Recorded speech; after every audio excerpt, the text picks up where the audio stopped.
Hey gang, Bill Sheridan with the Maryland Association of CPAs. This is the purpose of the CPA. This is our weekly hunt for the why behind what CPAs do.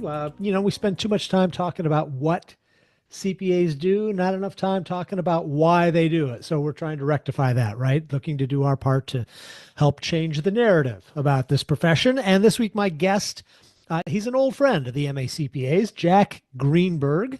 And this is the point in the show where I tell you, what my guest does for a living. Jack's retired, and I'm jealous, right? But he's put his time in, and now he's enjoying what comes next, right? And he's earned it. He earned a CPA in 1970.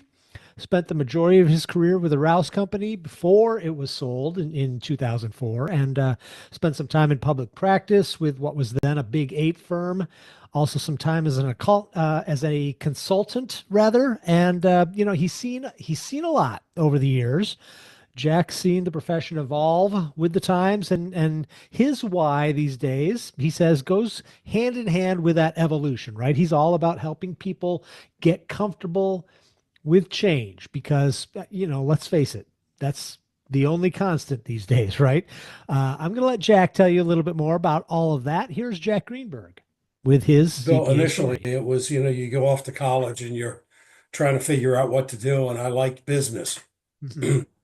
and got into the business school and took some of the basic accounting courses and said, hey, I kind of like this. Yeah. I like numbers. I like trying to figure out the puzzle. Yeah. And based on that, I ended up majoring in accounting. Okay.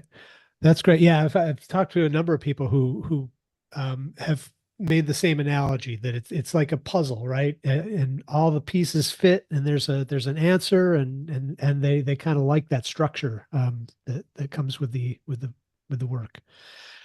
What as you worked your way through your career, I mean, what did you see as the purpose or the why behind your work? I mean, what did you accomplish by doing what you do?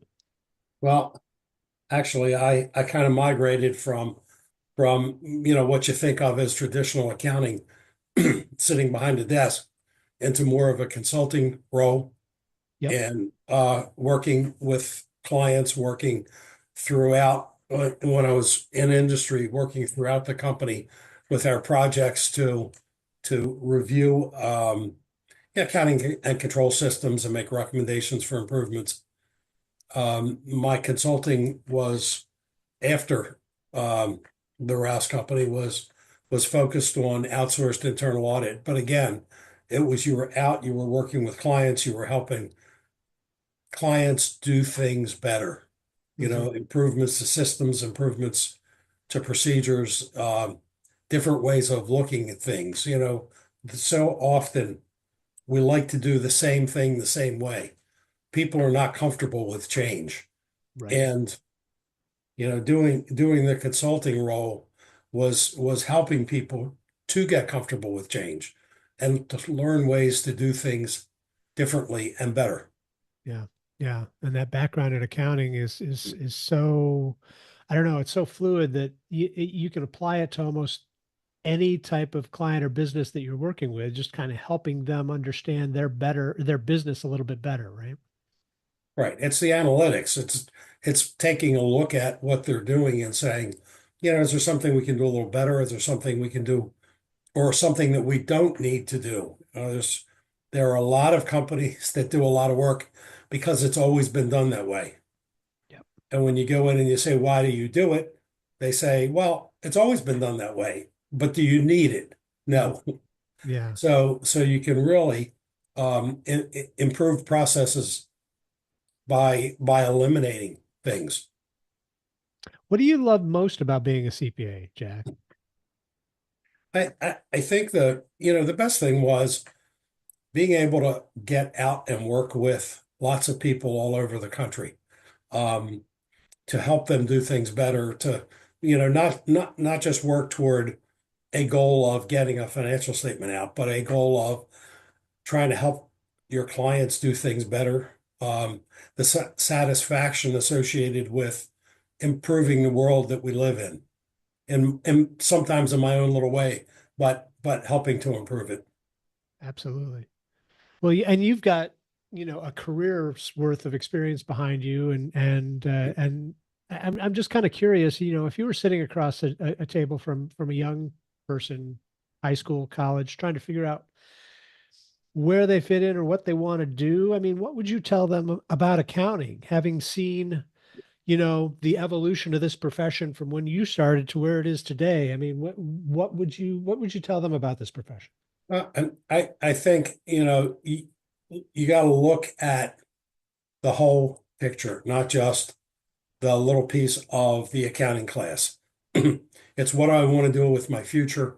Do I want to sit in a room and do accounting, um, uh, and sit on a computer all day? If that's what I want, I can do that. If I want to be out and work with clients, if I want to be out in the public with an accounting degree, can certainly do that as well. You're not tied down to any one specific thing.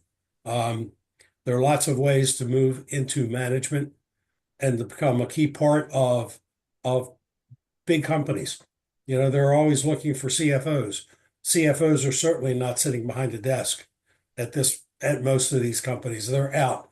They're raising money. They're doing work to improve and expand the company that they're in.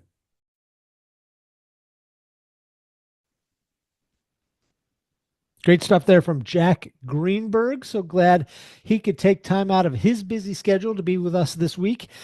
We want to hear from you as well. So head on over to macpa.org/y and share your story with us as we try to offer a little bit of inspiration to the next generation of accounting and finance pros. We want to find out what your purpose is as well. And in the meantime, thanks for being here. We'll talk to you again next week. And until then, have a great week. Take care, folks. See you soon.